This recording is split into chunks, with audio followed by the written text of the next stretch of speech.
कसं असतं, गुरुपद घेतलं की आपण गुरुला शरण जातो. आपले जे कोणी गुरु असतात त्यांच्या सानिध्यात जाऊन त्यांच्या मार्गदर्शनानुसार आपल्याला वागावं लागतं.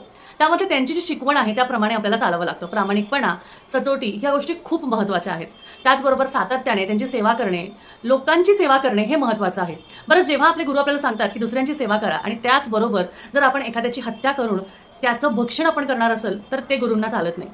आता हे प्रश्न किंवा हे जे पॉईंट आहे किंवा ही गोष्ट आहे बऱ्याच जणांना पटेल किंवा बऱ्याच जणांना पटणार नाही. तुम्हाला काय वाटतं हे मला कमेंटमध्ये नक्कीच सांगा. पण त्याचबरोबर आध्यात्मिक मार्गामध्ये असं म्हणतात की जिथे मांसाहार असतो, जिथे तामसिक अन्नाचा, तामसिक भक्षणाचा आपण म्हणतो ना की तामसिक भक्षण केलं जातं, कांदा, लसूण, आलं या गोष्टी सुद्धा चालत नाही, कारण ते तामसिक आहेत. कारण हे ॲग्रेसिव्ह म्हणजे जास्ती आपण म्हणतो उग्र आहेत.